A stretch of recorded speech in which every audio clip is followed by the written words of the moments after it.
یہ نوجوان ایک رسی لے کر سعودی کفیل کے کمرے میں داخل ہوا ہی تھا کہ ایک دم سے لائٹ جلی اور ایک عورت کی آواز سنی۔ السلام علیکم، کیسے ہیں آپ لوگ؟ میں ہوں آپ کے ساتھ عدنان، اور کہتے ہیں کہ غربت انسان سے بہت کچھ کروا دیتی ہے۔ انسان اپنی غربت کو ختم کرنے کے لیے بہت محنت کرتا ہے۔ رحیم یار خان کا ایک نوجوان جو کہ اپنے حالات کو بدلنا چاہتا تھا، لیکن اس کا باپ جو ہے وہ بچپن میں فوت ہو گیا تھا۔ باپ کی فوت ہونے کے بعد اس کی ماں نے اس کو پالا، اس کے لیے محنت مزدوری کی، پیسہ اکٹھے کیے، اس کو تھوڑا بہت اسکول پڑھایا اور گھروں میں کام کرتی تھی۔ اب وہ جوان ہو چکا تھا، اب وہ کام کرنے جاتا تھا، لیکن اس کو کوئی کام نہیں آتا تھا۔ کوئی تھوڑے بہت پیسے ملتے تھے، اس کا گھر کا جو راشن ہے وہ چلتا تھا، لیکن ٹوٹی ہوئی جھونپڑی، ماں کے جھریوں سے بھرے ہوئے ہاتھ اور ماں کی بیماری اس کو بہت پریشان کرتی تھی۔ وہ چاہتا تھا کہ کچھ ایسا ہو جائے کہ اس کے پاس پیسہ آئے اور اس کے بعد اس کی ماں کا علاج ہو جائے اور وہ جو جھونپڑی ہے وہ ایک پکا گھر بن جائے۔ ایک شام وہ کام سے لوٹ رہا تھا تو اس کا ایک دوست جو اسکول میں پڑھتا تھا، اس کے ساتھ وہ شام کو اسے ملا۔ اس کے ہاتھ میں ایک موبائل، اچھے کپڑے، اچھا پرفیوم، اچھی موٹر سائیکل۔ تو وہ اسے کہتا کہ کدھر سے آئے ہوگے، اتنا پیسہ کہاں سے؟ وہ کہتا یار تمہیں نہیں پتا کہ میں سعودی عرب چلا گیا تھا۔ اب اس نے اس کو موٹر سائیکل پہ بٹھایا، ایک ہوٹل پہ لے گیا، چائے کا آرڈر دیا، چائے پی رہے ہیں، اور اب وہ اس کو بتا رہا ہے کہ زندگی تو صرف سعودیہ میں ہی ہے، وہاں پر بڑے مزے ہیں۔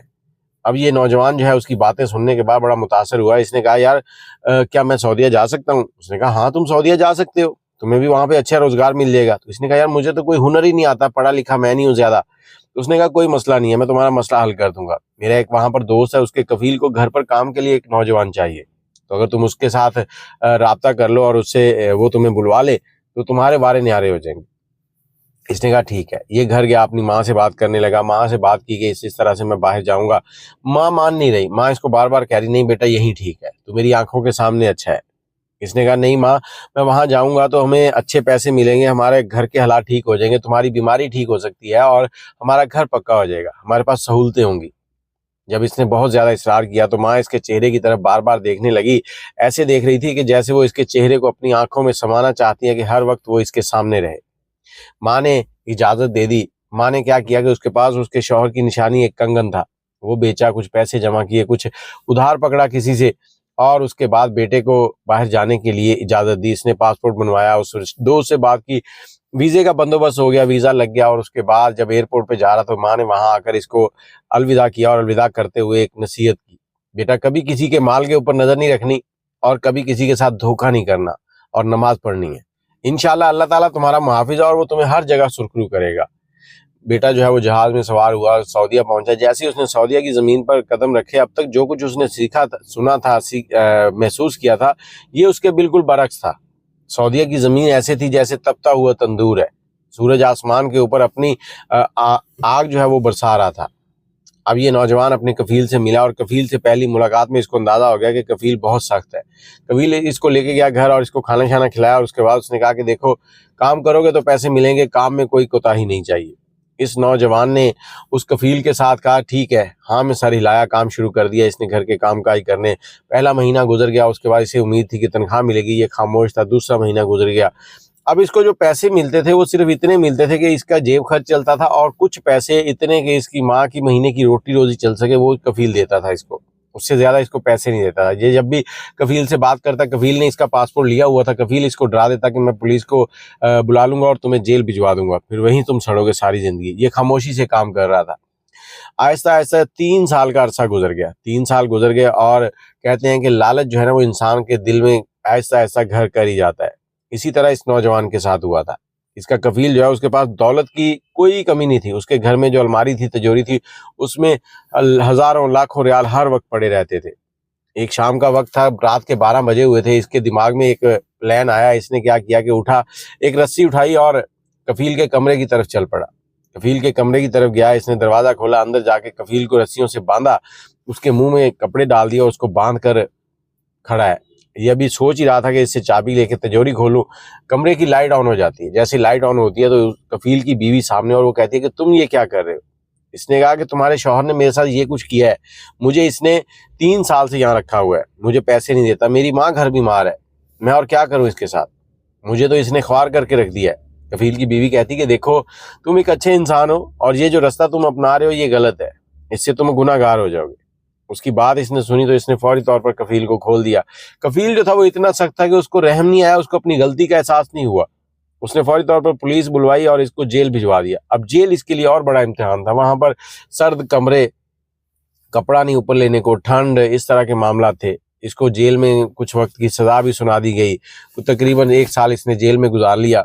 ادھر یہ نماز پڑھتا تھا، ادھر اس کی ماں جو ہے وہ گاؤں میں نماز پڑھ کے اس کے لیے دعا کرتی تھی۔ یہ بھی اپنے رب سے ہر نماز کے بعد دعا کرتا تھا کہ یا اللہ میں جو کر رہا تھا وہ غلط ہے، شاید اسی کی سزا مجھے مل رہی ہے، مجھے معاف کر دے۔ ایک روز کفیل اور اس کی بیوی بیٹھے ہوئے ہیں، اس کی بیوی اسے کہتی ہے کہ دیکھو وہ جو پاکستانی تھا تمہارے پاس اتنے عرصے سے کام کر رہا تھا، اس نے کوئی بے ایمانی نہیں، کوئی ایسے کام نہیں کیے کہ جس کی وجہ سے ہمیں کہیں کوئی پریشانی ہوئی ہو، وہ اپنے کام ایمانداری سے کرتا تھا، تو پھر آپ نے اس طرح سے اس کے ساتھ کیوں کیا؟ یہ کفیل جو ہے جب اس نے بیوی کی یہ بات سنی تو کفیل کو ایک دم سے احساس ہوا کہ واقعی یار وہ بڑا غلط کر رہا تھا، اس کو شرمندگی ہونے لگی۔ اس نے فوری طور پر اپنی بیوی کے سامنے اپنا جرم جو ہے اس کا اعتراف کیا اور وہیں سے اپنے وکیل کو لیا، وکیل کو لے کر سیدھا جیل پہنچا اور اس شخص سے جا کر ملاقات کی، یہ جو پاکستانی تھا۔ ملاقات کرنے کے بعد اس سے معافی مانگی، معافی مانگ کر اس کو جیل سے رہا کروایا، رہا کروا کے گھر لے آیا، اور گھر لا کر اس کفیل نے اس کو 4 سال کی تنخواہ، اس کے ساتھ بونس اور چھٹیوں کے پیسے، جو 4 سال کی چھٹیاں دی وہ سب کچھ اس کو دیا، اور اس کے بعد اسے رخصت کر دیا اور اسے کہا کہ دیکھو میں تمہارا گناہ گار ہوں، ان پیسوں سے میں اپنا گناہ نہیں دھو سکتا، یہ تو تمہاری امانت تھے، مجھے معاف کر دو، اور میں نے جو بھی تمہارے ساتھ کیا اس کے لیے مجھے روزے قیامت نہ پکڑنا۔